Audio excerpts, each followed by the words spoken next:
Hey, what's going on, y'all? So today I'm going to be teaching you guys how to properly set up an email drip sequence or a newsletter, all associated with an opt-in page. So we're going to go through the whole 9 yards on how to actually set up the opt-in page, how to do the form for data collection, and then how to set up all those back-end automations within GoHighLevel so everything is set up properly and you can successfully get that email drip going. So just to start off, for some basis of understanding why you would use an opt-in page. For one, obviously it's the easiest form of data collection, but more specifically, let's say you're running ads. This allows you to essentially own your traffic, meaning you've now put up money for it and you've gotten a return of, at the very least, their user data. So if they don't book in a call immediately, okay, well, you can at least use additional marketing efforts to go after them.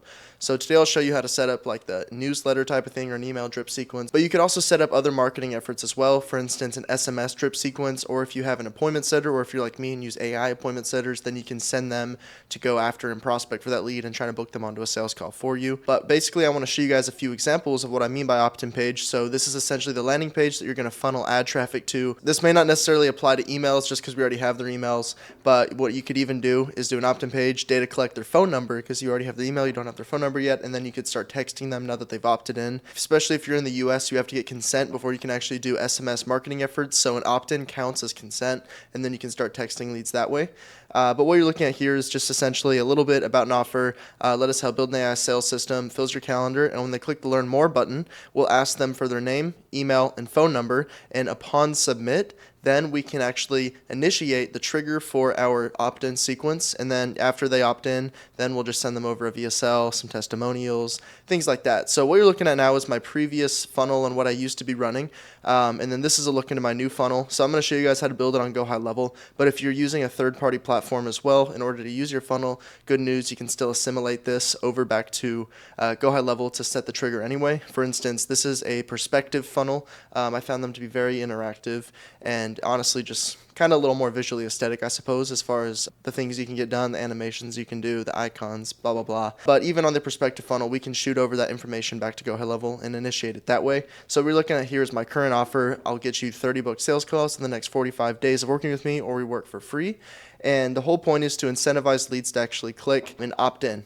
Now, there's a little bit of science behind these opt-ins as well. If you have a lead magnet, or at the very least something you could distribute for free, I really suggest soliciting that here. That'll just get you more and more user information in the long run, especially when you're running ads. Again, the whole point of this initial opt-in page is to get their phone number. We're not trying to sell them yet. That's for the next page is at. So here, just have your mouth-watering offer and then whatever lead magnet you're offering. So in this example, I have a 7-day AI sales course where I essentially each day email them over like a new nugget of knowledge that ultimately they can use, and it's genuinely applicable. It helps me position myself as a subject matter expert, and it provides them some value, so it's very mutualistic.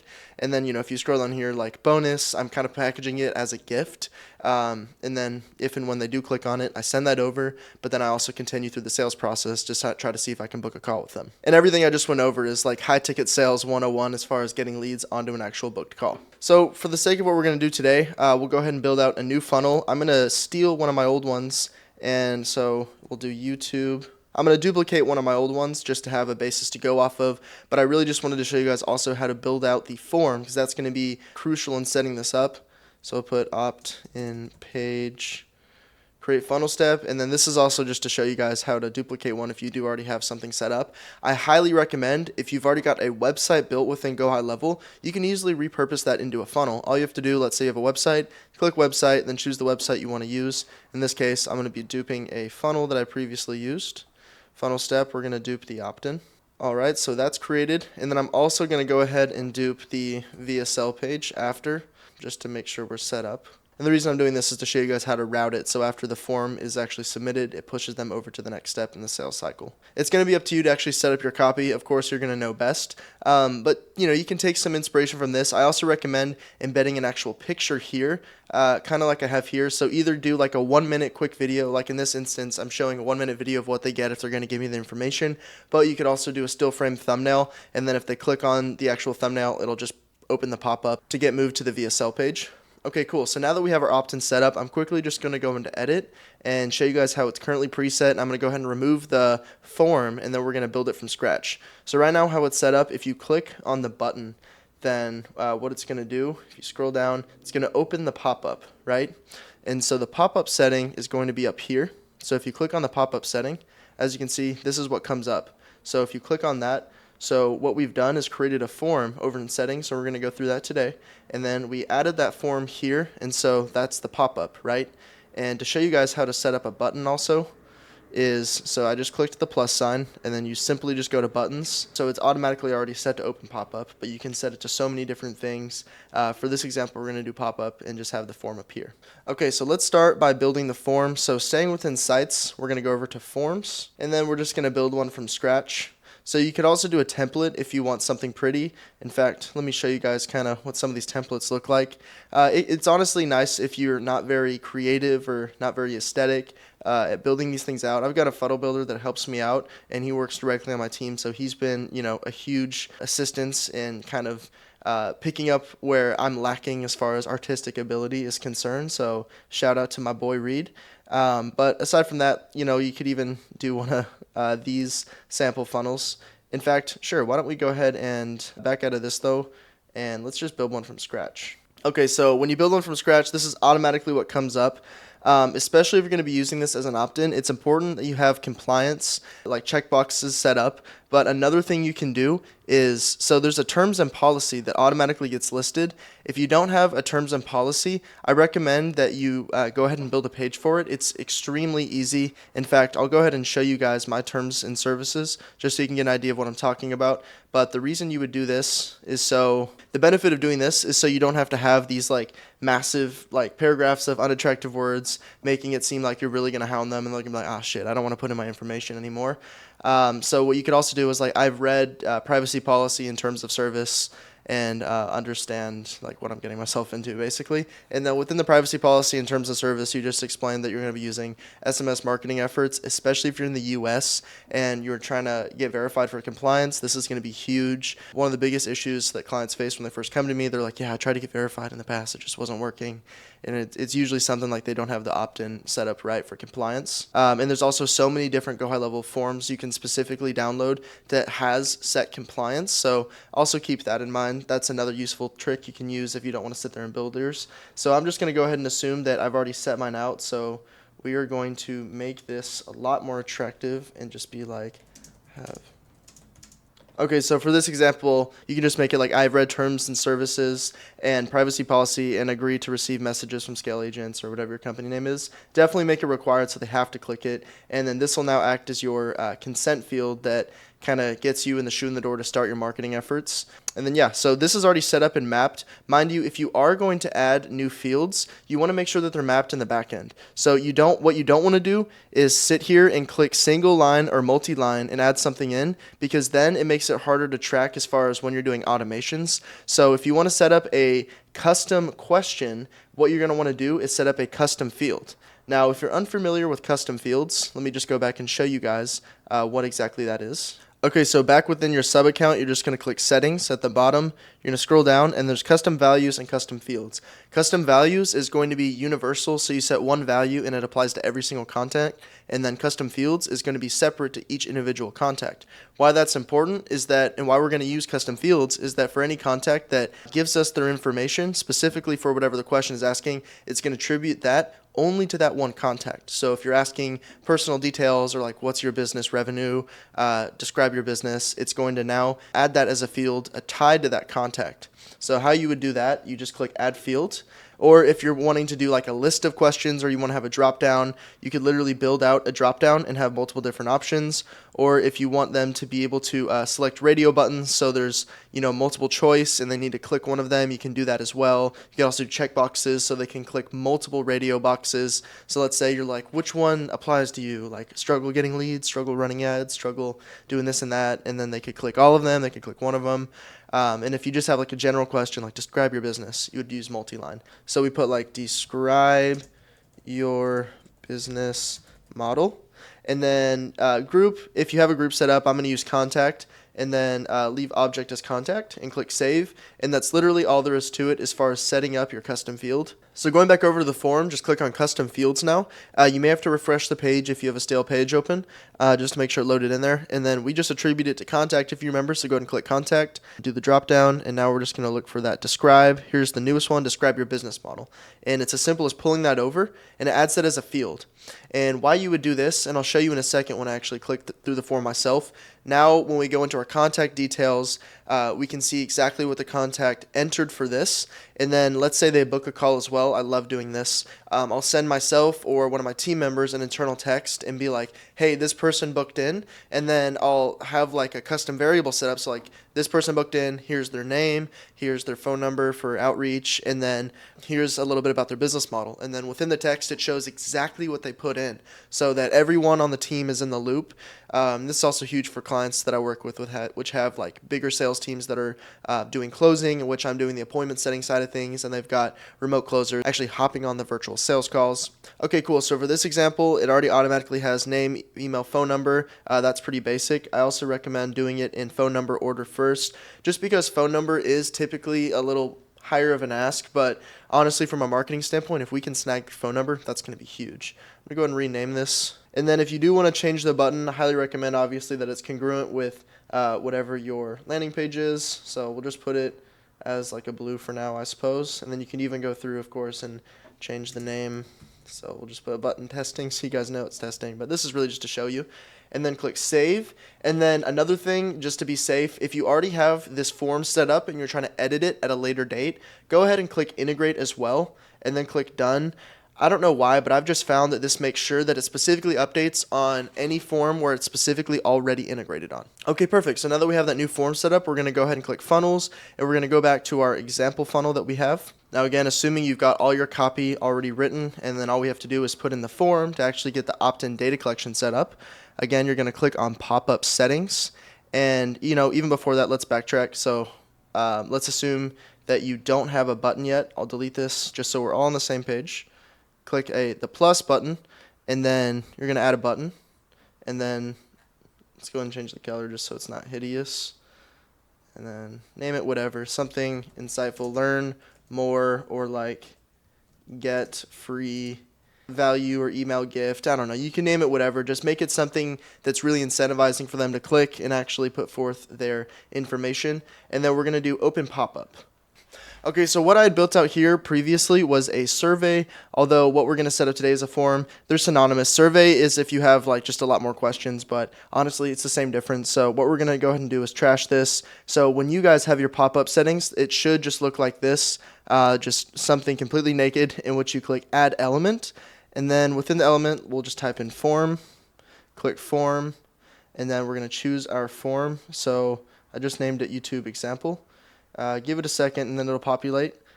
Perfect. So this is the form we have set up. And then make sure that under button actions, so the redirection action, specifically meaning after they click, in this case button testing, but in most cases it'll say submit or something, right? You'll want to make it go to next step. And what that means is it's going to go to the VSL page after this. So we've confirmed, got their data collection. Cool. Now we can send them over to the VSL. And then after that, just click save and then click publish, assuming you have your domain connection, and you're good to go. Okay, so now that we've built out the opt-in page and we have the form synced with it so we can actually collect data, what we can do now is go into the automation section, and we're going to be building out a new workflow to actually do the data collection. So we do create, start from scratch. And sorry, I just realized I said data collection, but technically speaking, GoHighLevel automatically updates the contact with that form information. So you actually don't have to worry about like creating the contact by any means. But what we're going to be doing is adding opt-ins to email drip. This also applies to SMS drip. So first things first, under add new trigger, type in form submitted. And then the filters form is, and then YouTube example in this case, because that's the form we have created. Go ahead and save that. So now, when the form is submitted, we're immediately going to invoke the action. Mind you, we've just captured their name, email, and phone number, so we are good to go ahead and throw them into an email workflow, and we're good to go there. So you could even just immediately have it in here. So I'm just going to type in email at this point, and then you could just do Scott from. So just the from email, and then do the host email. So go over to account, assuming you already have your email synced, and then email. All right. And so literally what we can do at this point is we can make this as long as we want it. What I mean by that is after this first email, make a wait stage.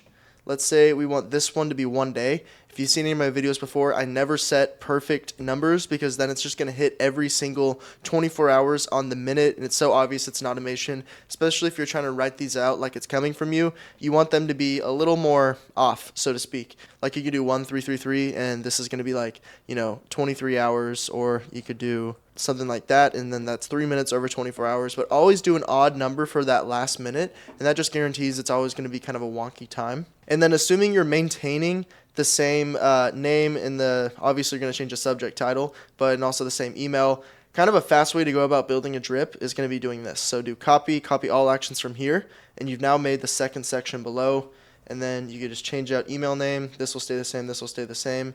Opt-in email 2, obviously change the subject, and then it's going to be 2.0 testing. You can name this message whatever, of course. And then let's say you want to back off for the second email. You can now make this one like 2 days later. So this is going to be like 48 hours within minutes if you were to do something like that. And then you've guessed it right. From there, we can now copy this whole thing, drop it below, and then we've now made our next 2 sections. So four email sections total. And you can, again, make this as long as you want. As long as they're not opting out, there's going to be an unsubscribe thing that automatically gets posed within the email section when you send out outbound emails from GoHighLevel, so you don't have to worry about that. And, you can make this whatever time value you want. I'm not going to keep going through and editing it, but you get the point. And so if you can imagine now, assuming you have like a 2-week sequence, which is honestly great, or if you just like over time really start accruing like new pieces of value and you want to make sure that all potential leads are subject to be getting them, then, over time you could even have like, a 50 email node sequence. The only thing that I will say to be wary about, especially if you got a fresh email or if you've never done this before, is your deliverability could be impacted. And that's honestly, it may not even be an issue with your email. It's also just GoHighLevel's deliverability based on their IP address. GoHighLevel's great now, but they're definitely not known for their email deliverability. And so what I want to show you guys also is how to set this up to instead use a third-party automation tool such as Instantly or Kit, just some of these other third-party platforms for the sole purpose of sending out emails. And the reason this is so good in the long run is because, listen, these other third-party platforms, all they do is emails all day. So they've got that on lock as far as being able to have really good deliverability rates and ultimately have you having like a successful newsletter. I've actually recorded a whole video on this on how to automate email replies with AI. I'll actually link the video to that here right now if you want to hear more about automating outreach email campaigns both for cold and for inbound leads. But the whole idea is basically in a third-party platform, we can shoot off these leads that just gave us their information from the form, and then we have our automated drip sequence over there offshore, and that guarantees we're going to get a very, very favorable open rate, and we're not going to have to worry too much about getting put in the spam folder. Then if and when any replies come back from our drip sequence, then we can have a GoHighLevel automation using the power of AI actually handle it, read the question or read whatever the reply is, and then actually send a response back, which is super awesome. But yeah, so this is within GoHighLevel how to actually set up the email automation. So I want to show you guys an example. So I personally use Kit for my newsletter. And I know I was explaining earlier. Here, let me log in real quick. So I know I was explaining earlier like the 7-day sequence I have. So this is kind of a look into that. So when leads opt in, they immediately get day 1. And again, it's just tons and tons of value. And then it goes day 2, 3, 4, 5, 6, 7. And it's just packed with value for them, right? And then this is a separate one. This is more of a newsletter type of vibe. It's a 12-day total sequence in which every 2 days I'm dropping like a new piece of value. And if you're using Kit, like again, you could set up like 1 billion emails on this thing, and deliverability is solid on here. So this is for a opt-in campaign. I have about 100 subscribers through here, and it's great because you can see open rates. If you know anything about email, 33% open rate, 39% open rate. These are solid numbers, and the fact that I'm getting very little unsubscribers means I'm doing something right. So it's also nice to see the KPIs within here as well. But again, other platforms you can use. It doesn't have to be Kit. You can use Instantly. I know that one is great as well. It really depends, your use case, but a lot of these are straightforward. So if you don't know what to do, you're thinking like, oh shit, I don't know which one to do, I'd say go with Kit. It's pretty affordable. It's like $30 a month, and you can just do continued email delivery through there. And if you're looking to warm your email, I would even suggest going with Instantly, just because Instantly also has the capability to warm your email. What email warming means is that it'll send automated emails to you, and then it'll automate replies getting sent back. And this allows like email providers to understand like, okay, well, he's getting like legitimate traffic through here.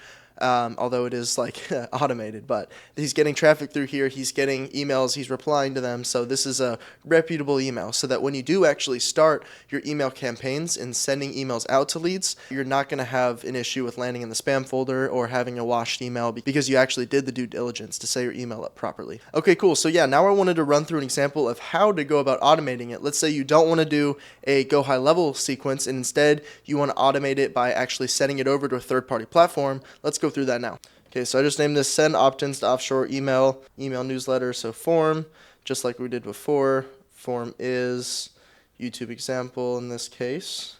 And then it's as simple, guys, as setting up a webhook after this.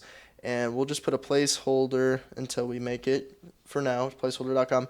And then what I also like to do is set up tagging conventions for leads so I know that they've received it. So in this case, like I've got like a kit one in here, so I'd know that anyone that received the kit manual is subject to getting my drip sequence on like the whole instruction manual of how to get high ticket clients using the power of AI, and that's kind of the whole newsletter I got going on there. So we're going to transition over to make.com now and actually build out the scenario. Okay, so within scenarios, we're just going to click create new scenario. Don't worry, this one's actually going to be super straightforward. We're going to click webhook. We're going to click custom webhook. We're going to use GHL example, save, and then we're not going to add anything just yet. I'm going to go ahead and save this and then flip this on so we can go ahead and start collecting some information in order to actually map out the fields. So we got this webhook set up. Actually, let me backtrack real quick. We need to copy the webhook. So click copy to clipboard. Now we can run it again.